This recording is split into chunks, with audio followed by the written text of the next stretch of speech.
देश आज सुबह 11 बजे का इंतजार बहुत बेसब्री से करता रहा क्योंकि आज मन की बात का 100वां एपिसोड था।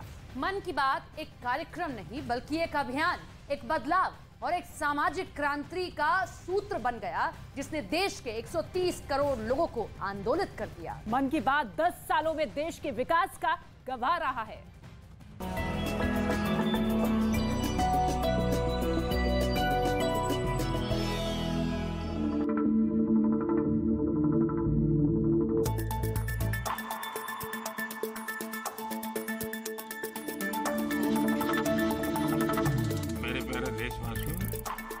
मन की बात में आप सभी का एक बार फिर बहुत बहुत स्वागत है। मन की बात, हम बच्चों के लिए क्या कर सकते हैं? देश के जन जन की बात। साथियों, हमारे चिंतन का विषय था विशेषकर भारतीय अनवरत लगातार चलती एक यात्रा जिसने देश के 100 करोड़ से ज्यादा लोगों को जोड़ा है। आत्मनिर्भर भारत जब जन मन का मंत्र बन ही रहा है तो कोई भी क्षेत्र इससे पीछे कैसे छूट सकता है? पिछले 9 सालों से लगातार जारी इस अभूतपूर्व संवाद ने देश की आत्मा पर अपनी एक छाप छोड़ी है। मुझे खुशी है कि आज हर देशवासी सौर ऊर्जा का महत्व भी समझ रहा है और क्लीन एनर्जी में अपना योगदान भी देना चाहता है। मन की बात का 100वां एपिसोड एक रिकॉर्ड है। नरेंद्र मोदी ये रिकॉर्ड बनाने वाले दुनिया के पहले वर्ल्ड लीडर हैं।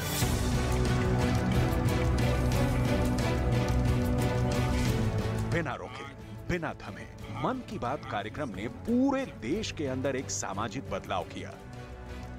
3 अक्टूबर 2014 को मन की बात का पहला एपिसोड प्रसारित हुआ और तब से आज तक प्रधानमंत्री नरेंद्र मोदी ने इस कार्यक्रम में कभी कोई राजनीतिक बात नहीं की, बल्कि सीधा संवाद करके देश के अंदर एक सामाजिक बदलाव का आह्वान किया। मैं जब विश्व के लोगों से मिलता हूं तो इस क्षेत्र में भारत की अभूतपूर्व सफलता की जरूर चर्चा करते हैं। 100 एपिसोड तक, 99 एपिसोड तक एक राजनेता ने, राजनीति में रसे बसे व्यक्ति ने जनता से संवाद किया और एक भी राजनीतिक बात नहीं की है। शायद ही दुनिया में ऐसा संवाद होगा। यहाँ के किसान दशकों से मक्के की पारंपरिक खेती। प्रधानमंत्री के इस जन संवाद कार्यक्रम की व्यापकता पर गौर करना भी जरूरी है।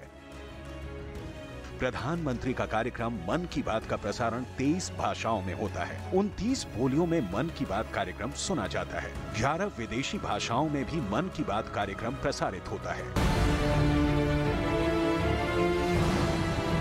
मन की बात का असर भारत के समाज पर कितना जबरदस्त हुआ, इस बात को भी समझना बहुत जरूरी है। 2 साल पहले प्रधानमंत्री नरेंद्र मोदी ने मन की बात कार्यक्रम में देश के व्यापारियों और दुकानदारों से अपील की थी कि भारत को खिलौनों के अंतर्राष्ट्रीय बाजार में अपनी हिस्सेदारी बढ़ानी चाहिए। प्रधानमंत्री की अपील के बाद कैसे भारत के खिलौना बाजार में अचानक इजाफा हुआ, आगे पूरे आंकड़े बताएंगे। लेकिन पहले प्रधानमंत्री मोदी की ये अपील सुनिए।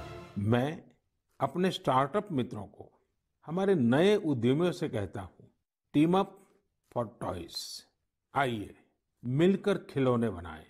अब सभी के लिए लोकल खिलौनों के लिए वोकल होने का समय है। आइए हम अपने युवाओं के लिए कुछ नए प्रकार के अच्छी क्वालिटी वाले खिलौने बनाते हैं। साल 2018-19 में भारत में विदेशी खिलौनों का इंपोर्ट 3032 करोड़ था।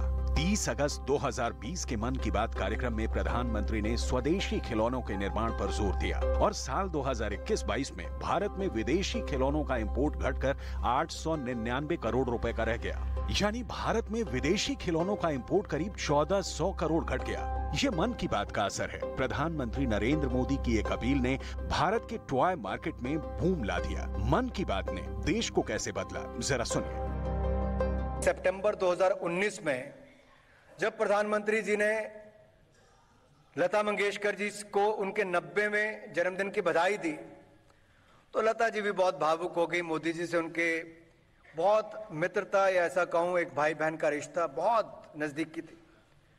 तो जो लता जी ने आगे से कहा कि मोदी जी भारत का चित्र बदल रहा है। ये इसलिए संभव हो सका क्योंकि प्रधानमंत्री के कार्यक्रम मन की बात की रीच यानी आम लोगों तक पहुंच बहुत ज्यादा है। सूचना प्रसारण मंत्री अनुराग ठाकुर ने अपने भाषण में ये आंकड़ा बताया कि देश के 23 करोड़ लोग मन की बात कार्यक्रम को नियमित रूप से सुनते हैं। 100 करोड़ लोगों ने कभी न कभी मन की बात को जरूर सुना है। अगर वयस्क आबादी की बात करें तो 96% लोग मन की बात के बारे में जानते हैं। मन की बात ने आकाशवाणी को भी पुनर्जीवन दिया है। लोग मोबाइल से भी इंटरनेट के माध्यम से आकाशवाणी सुनते हैं। ये बहुत बड़ा बदलाव है जिसने गृह मंत्री अमित शाह की पुरानी यादों को भी ताजा कर दिया।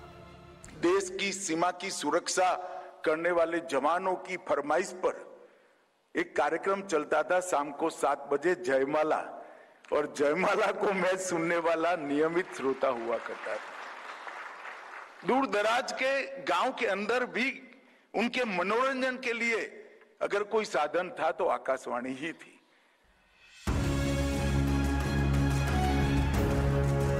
मन की बात से प्रधानमंत्री ने कितने मुद्दे उठाए जरा देखिए। स्वच्छ Bharat, fit India movement, Beti Bachao Beti Padhao, जल संचय, वोकल फॉर लोकल, आत्मनिर्भर भारत, एक भारत श्रेष्ठ भारत और सांस्कृतिक भारत। कोरोना काल में भी मन की बात ने देश को बहुत हौसला दिया। प्रधानमंत्री मोदी ने डिजिटल पेमेंट के फायदे बताए। इसके अलावा कोरोना काल में कोरोना वॉरियर्स का मनोबल बढ़ाया गया।